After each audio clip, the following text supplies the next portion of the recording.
When a car brand ceases to exist, what happens next? Well, today we're here in the Netherlands. Come on in to visit SpykerEnthusiast.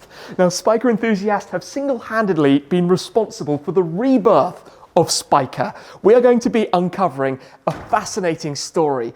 In fact, here in the showroom, which we'll take a tour around with Jasper very shortly, we even have a car that actually was burnt to the ground. We're going to be heading into the workshop to see what they do to create these cars to keep the passion for this brand alive. Plus, later on, we're going to head out in a Double 12S for a first experience of one of the most extreme cars that Spyker have ever made. I am absolutely intrigued by this. Let's dig into everything here at SpykerEnthusiast. In a moment, we will be back here in the workshop, but this is the car that we're about to experience. And I first drove a Spyker around 3 years ago out in Miami. That was a pretty interesting one for me, but this takes things even further, namely because of the engine that's within it. But we shall get to that. There are also plenty of other cars being worked on, pretty much established as the place to go when it comes to Spyker. In fact, this is actually a brand new car. And that will make a little bit more sense when we come back. While Spyker technically existed back in the 1800s as a sports car manufacturer, they were born 25 years ago or so. This was one of the earliest cars, and I even remember filming back when they had introduced the prototype of the B6 Venator, the coupe at the Geneva Motor Show, plus also the Spider, which I filmed in Monaco. But there's quite a story behind that specific car, although I tell you what, it is because of one standout detail, the steering wheel, the aviation-inspired propeller-esque steering wheel, that I am here today to find out all about it. Hi guys, I'm Shmi, hello and welcome back to the channel, and welcome today to SpykerEnthusiast. Hi Jasper. Hi Tim, welcome to SpykerEnthusiast. Well, thank you so much for having myself and the viewers to visit your incredible new showroom. You're welcome. You're the first non-Spyker owner to visit this place. That's crazy, and all of these cars have amazing stories. You have an amazing passion. Thank you. It's all about the passion, and this is my hobby, which completely escalated into a showroom and a workshop, and it's all kind of stuff. But I'll show you what I do here. It's beautiful. It started with, let's say, making my own parts, making steering wheels. You see there the original molds that I made, which kick-started my complete passion. Yeah, we should come and take a look at this for sure, because it's how we first met, when I drove the car with Barry. Yes. And well, I say we first met, we'd actually met at the Amsterdam Motor Show before. Correct. But I drove the car and I didn't realize that you had actually been responsible for these. Almost all steering wheels ever made for Spyker. Yes, I think half a dozen of these, or let's say 12, were originally made with the steering wheel, and I started making them, and now I think almost half of every Spyker in the world has my steering wheel. It went from making one for yourself to everyone else kind of reaching out, right? Yeah, it's a true passion. Yes. So let's talk about the cars here. Where do we begin? Where do we start? We can start with this one. This was a journey that went to Dubai. This was previously owned by the King of Dubai. Okay. Super unique, one of color combination. There are only about 60 La Violettes ever made, and this is one of the 60. But it has a one-off option, and the headliner is in the same color as the interior. Okay. Which is, let's say, one of one.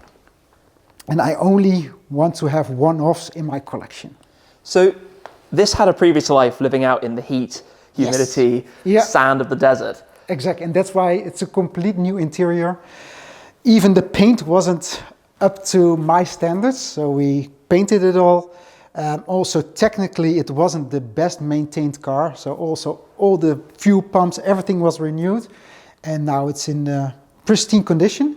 I said to my wife, I want to have this as a driver, but with every car I own, I make it too beautiful, and then I park it and buy the next one to be a driver. But yeah, now it's too beautiful, so I don't drive it anymore. It's what happens when the hobby becomes the obsession to make it perfect. Exactly. But to make it perfect for the entire community, because I think that's the most amazing thing for me is that when it comes to Spyker, the manufacturer isn't there anymore. If you have these cars and you want to look after them, there's nothing you can do. You have filled this niche, and crazy things like this, because this is a one-off as well. This is the only double 12 Spider supercharged. So it's originally supercharged, 685 horsepower, 936 Newton meters of torque. It's insane. It's a handful, and it's something. It's dangerous to drive. It's very light, and it's also the funny story with this one. It came from the factory, as how you see it here. It is a Spider, but Spyker never was able to remove the hardtop and really make it a true Spider. So I'm now. You've done it? Yes. You can remove the hardtop now, and it's a full Spider. So you can take off this full glass completely canopy. Yes. Wow. That's because standing as we are right now, it's incredibly airy. It's a lot of glass. Yes. Right? You don't want to drive it like this in the sun. It's not good. This one is also a really cool story. This took me about 5 years to find this one. There were rumors that this one existed. It was burned down to the ground when it left the factory a few years ago, and I found it somewhere in the UK. The bare chassis, completely burnt down, right? Completely burned down. Nothing was left. So also we needed to replace, I think, 50% of the chassis, and all the rest you see is made from scratch. Everything. Completely. Yes. And why did I go to such length to do this? It's because of the one-off spec of this car. Yeah. Not only it's one of the only 3 cars to have the MC12 livery, it's also the only Spyker in the world with painted wheels. Okay, yeah. The only Spyker in the world with a quad exhaust. Which stands out a lot at the back. Yes. But even funnier is the interior. Yeah. The interior is the only Spyker in the world without the diamond stitch quilted leather interior. So this is the stripes. Yeah. And this was standard.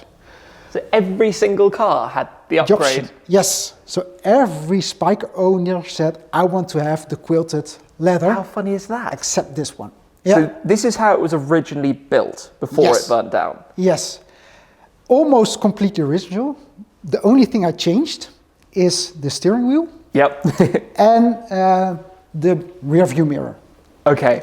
The rear view mirror is the periscope rear view mirror. Yeah. And the rest, it's 100% original. It's absolutely beautiful. I mean, this pearlescent paint against the navy blue details is a stunning specification. The cars are beautiful to begin with. Yep. I mean, we haven't really touched much on that, but taking that aviation history that they had in the early days as well, it's all these lovely details, like the fuel filler cap, the logo of the car itself, the exposed components and mechanical nature of the dashboard. It's all about the detail, and you can't get bored owning such beauty. No, and even just looking at them, I've always likened them in so many ways to the kind of works that Pagani do. You know, it's about art. It's art on wheels. What do you think about the B6? So it's an interesting story, this car as well, isn't it? Yeah. Obviously, I've seen the 2 prototypes back in the day. Yes. Or the one prototype. It's one prototype.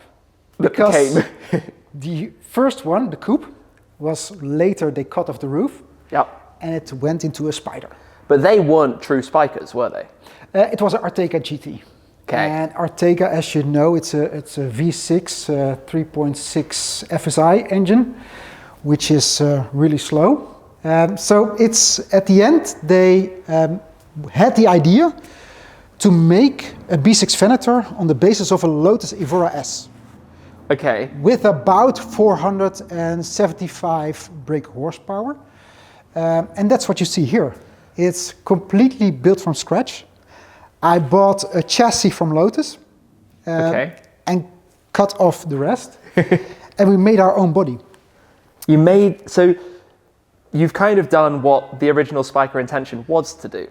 Yes, I found some renders or sketches, like you say, on the internet. Yeah. What the idea was of Spyker to make it in production.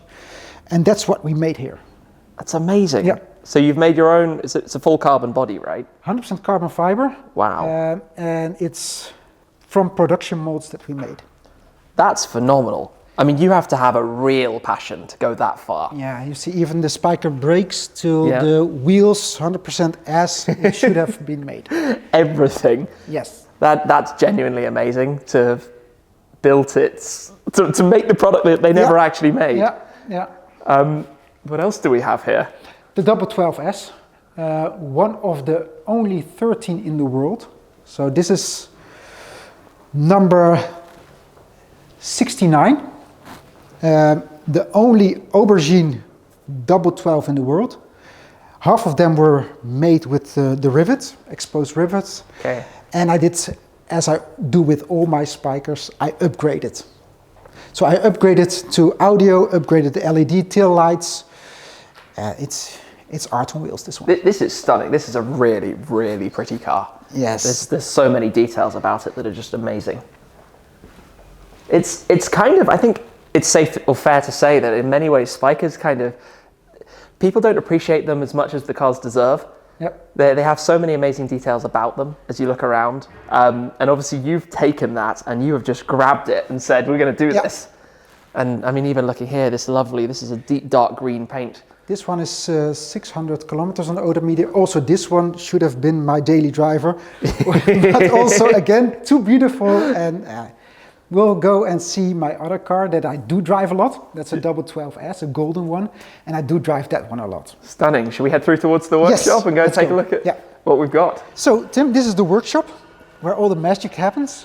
For sure. Yeah, here you see some customer cars, some new build. This is a complete new build from scratch. We have to rewind that for a second. Spyker haven't made a car for nearly 10 years. Yes. Yet this is a new car. Completely new from scratch chassis, and every part that you see on the car is made from scratch. That's actually quite hard to get the head around. You basically figured out or working out how to remake everything. Everything is reverse engineering. Yep. So all the parts that you see here are reverse engineered Okay. and then built by hand. Okay. By some craftsmanship in the Netherlands that makes all these panels by hand. But everything like wiring looms, Yep. chassis, Everything. components. Here, this chassis is 100% made in-house here on a board, and it can be transferred in every other Spyker. So if you take this wiring loom, Yeah. and you can stick it in any other. That's genuinely That's amazing. the detail that we work here. Yes. To build a new, older car, I guess. Exactly. Yeah. So every single thing is made in-house to make a new car. I can show you the renders that a friend of mine made, Harry, and this is what it will be. It's LMM design.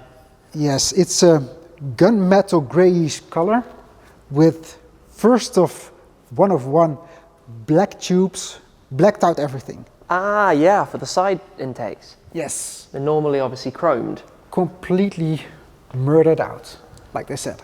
This is absolutely phenomenal as a concept because, of course, there's one thing when you have a customer car and you're working on it and you need a new part, but it's a totally different thing to effectively take an unused chassis and, well, to make a new chassis and then do everything. So from the tanks to the wiring loom, everything is made from scratch. I'm already excited to see this when it's finished. Yeah, it will That's be, amazing. It will be the beauty. What that means. This one. This is stunning. Cool. Yeah, that's my car that I drive quite often. Okay. That's my Double 12S. It's the last Double 12 ever made. And it took me, I think, about 5-6 years to find it and to purchase it. It's one of color combination. Yeah. And this is the only Spyker in the world that they, you can say paint to sample. Yep. So it's not a color that you could choose from. So that's the only Spyker that didn't have the standard color. Interesting. With the sunlight on it right now, it looks amazing. And also, I think it's most unique thing about this is the luggage set.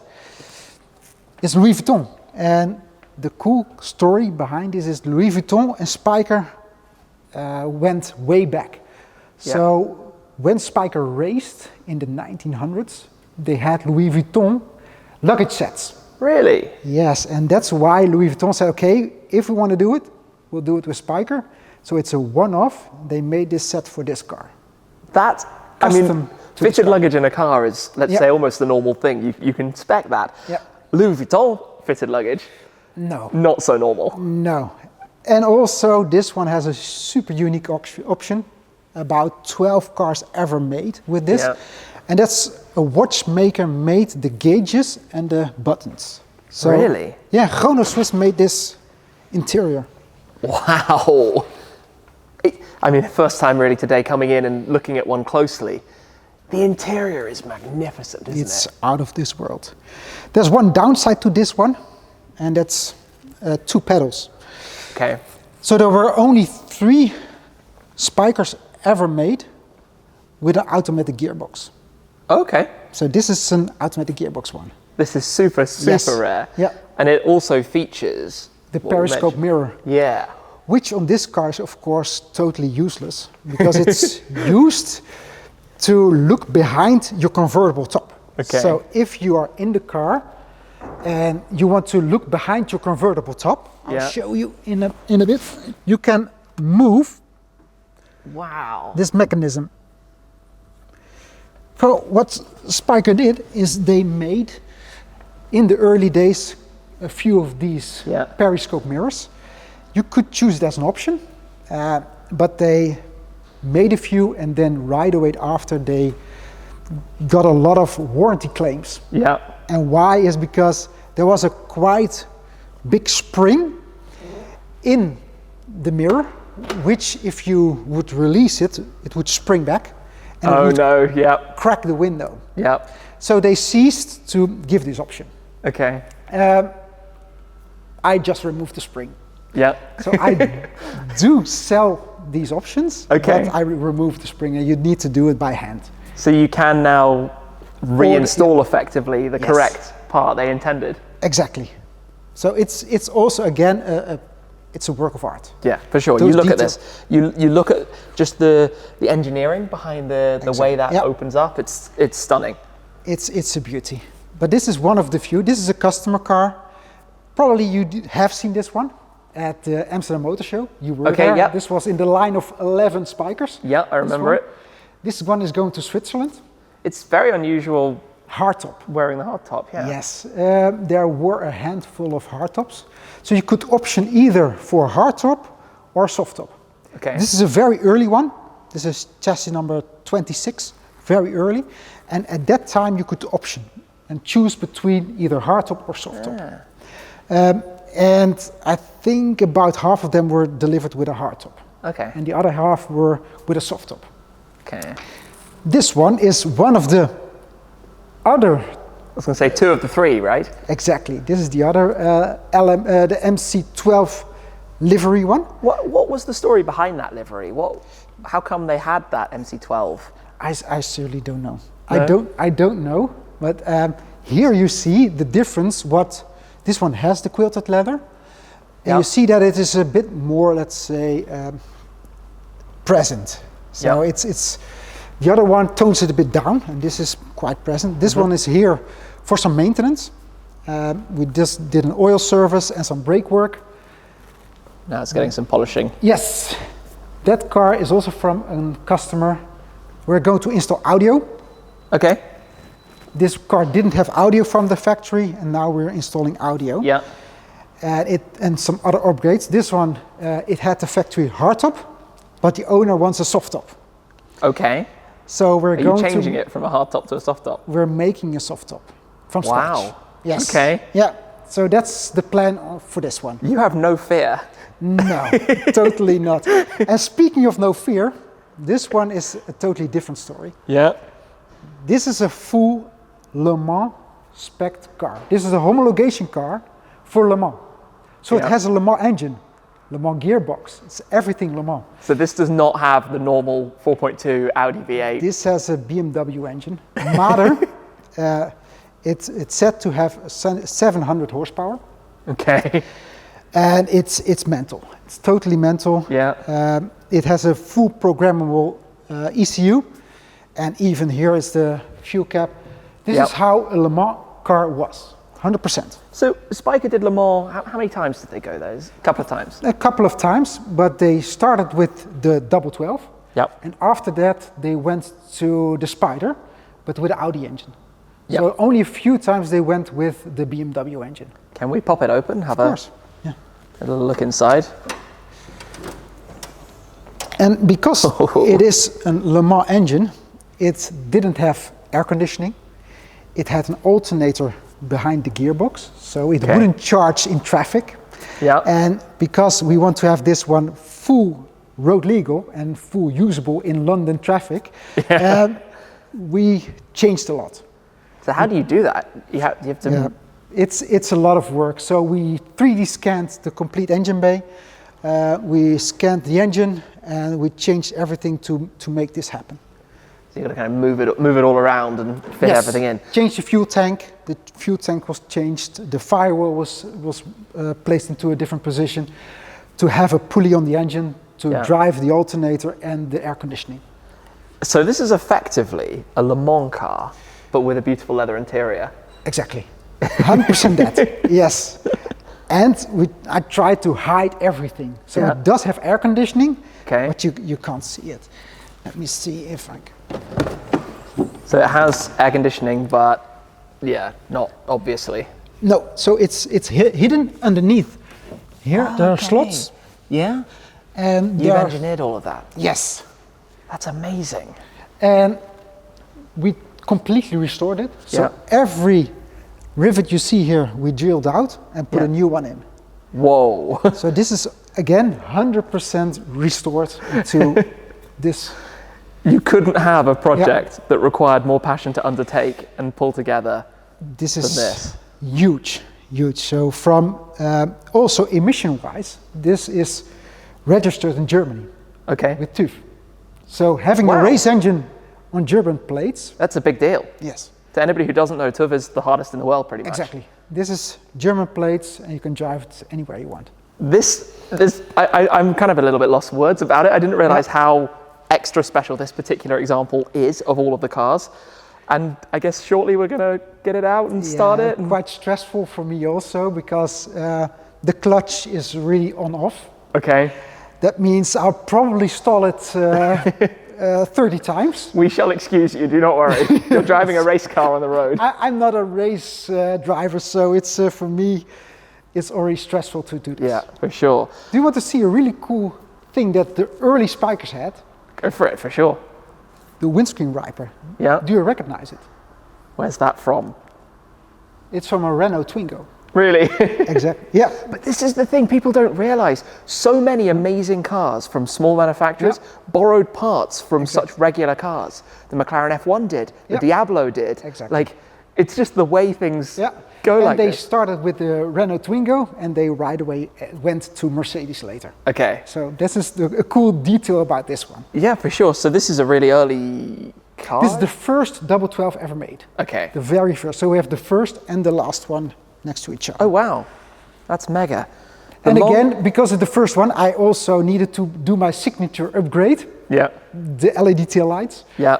Yeah, that's for me a must-have for all of them. Do you know what? Walking around and looking at the car, I feel in so many ways these could be current. These could be, these could be new, like the one over here. Yeah, it is timeless design. Yeah. And that's also why I like these cars. And they're not overly focused on having digital screens and stuff like that, because that dates cars. It doesn't have power steering. It doesn't have power brakes. So it's a lot to drive. Sounds like a fun challenge. Yeah. Let's do it. Let's do it. Priming, preparing, about to be deafened. Wow.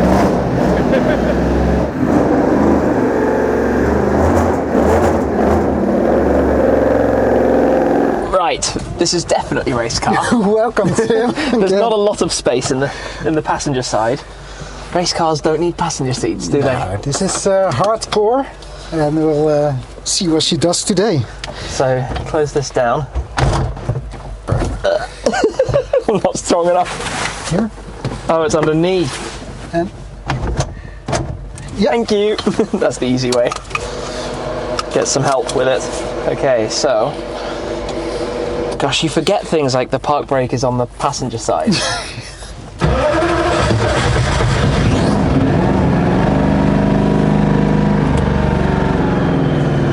She's a bit loud. A little bit. But it's okay. Yeah. I'm alright with that.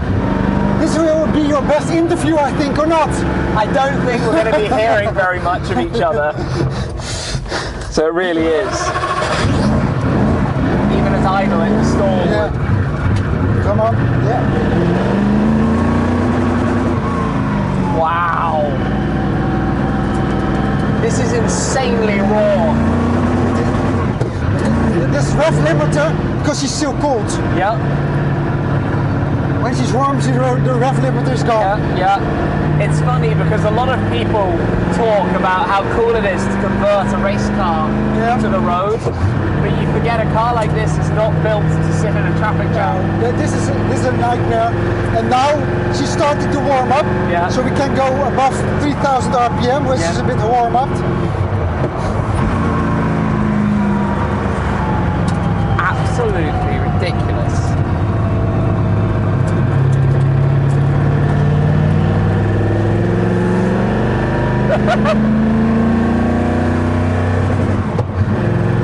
This is silly. This is insane. This is next level insane. All of a sudden going in a regular C8 is kind of like, okay, even just riding here, this feeling. The sound is totally. This is exactly what Damon Hill said. Your head in a cement mixer. Yeah. Your head is in a cement mixer and a half. Wow.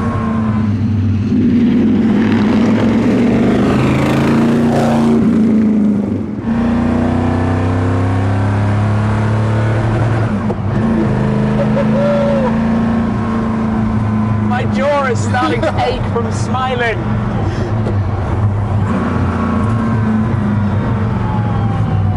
I wasn't expecting this to be so...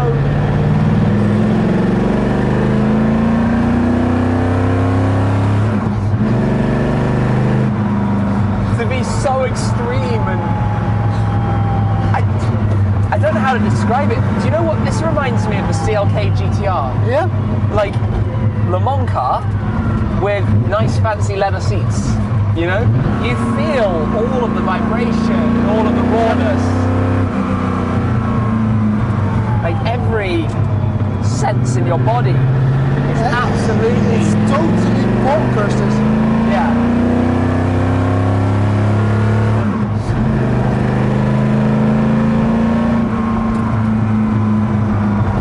I've got goosebumps. Just you know, like sitting here, just a brand that's so based on passion to begin with. Yeah. Motorsports is often a big part of that because, let's face it, if you're a car nut, you generally want to go racing. Exactly. It's like a natural thing. So to make a vehicle like a Spyker and say, hey, yeah, we're going to go race these at Le Mans, was a little bit of a mad idea to begin with. This car didn't have air conditioning. Also didn't have windows. Okay. So these windows were not there. Oh, it was just a solid... Yes, so we also made it exactly the same as Spyker made. Yeah. Roll down windows exactly the same as Spyker ever made it.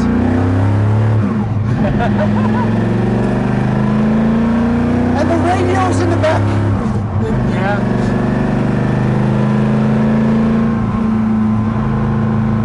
Wow. I'm absolutely blown away by this. I'm going to park it in.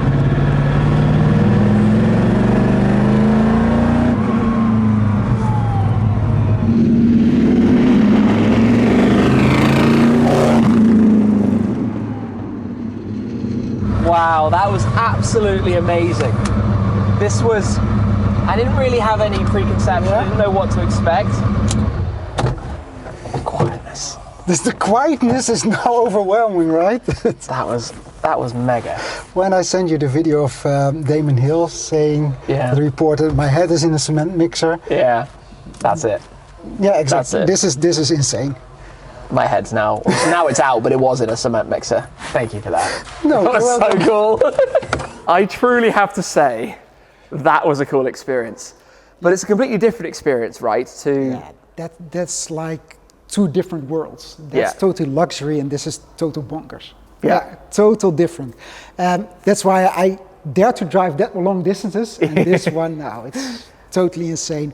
And you get tired of such noise. For sure. Yeah. This is you take it out every now and then, and that experience. Yeah. But is it fair to say that obviously, you know, a bit more time's going by, the cars are kind of almost cementing themselves more in this legendary status, really? They're such rare, special things. You can't get much rarer in the automotive industry than a Spyker. Yeah. And I think that is also why you need to preserve what we have here and enjoy, I think, and also show everybody what Spyker did. Well, that's what I absolutely love, because of course, from my side, you know, when I was car spotting 15 years ago, if you saw one of these cars, the original C8s, that was a really cool thing. There are fewer of these than there are Paganis or Koenigseggs. Yes. You know, these are really rare things. Exactly.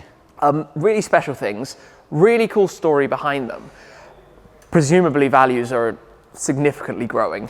Since they are, let's say, maintained properly, parts availability makes them, of course, a bit more valuable. Yes. Which is definitely where you're stepping in, right? Do cars come in from all over the world? Yes, Switzerland. They come in from, let's say, Italy, Spain, everywhere they come to here. All around Europe. Yes.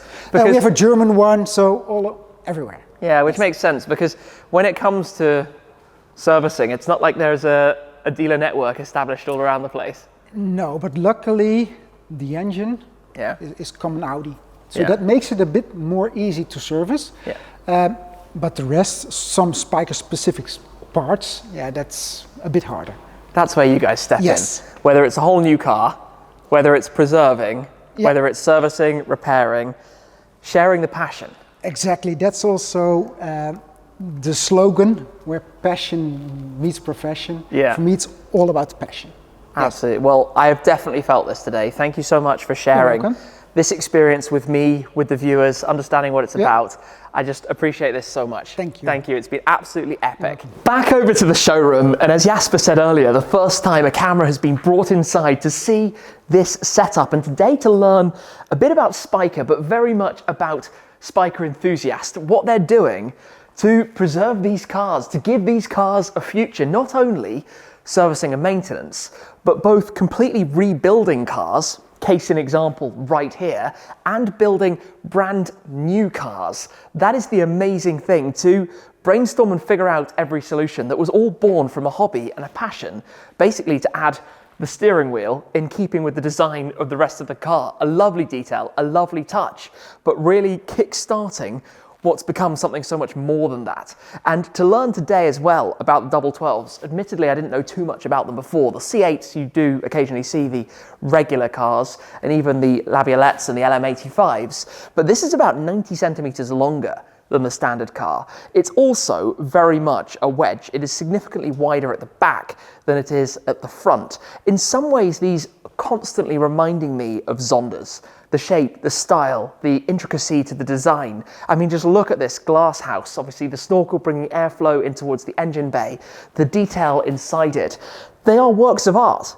They are incredible things. Dutch manufacturer Spyker, reborn after having originally gone bankrupt and been shut back in 1926. The company came back in 1999. So long later, of course, unfortunately, having gone bankrupt again since. But to know that the team here, Jasper and his team, are preserving this legacy, obviously making it possible for drivers to keep enjoying their cars, to keep doing miles, to know that there is going to be a potential for the supply of parts and things down the line, but also the values, protecting these as investments, and just very, very cool, very, very unique things. So I have really enjoyed today. There's a big thanks to Jasper, a big thanks to the entire team here that we've been meeting as we've gone around as well.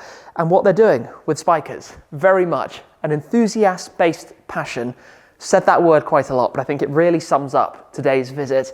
A hobby that's become a preservation of something that could otherwise very easily get lost in time. That's it for today though. Thank you very much for watching, guys. I hope you've enjoyed this visit. Again, a big thanks to Jasper, and I'll see you again very soon. Cheers!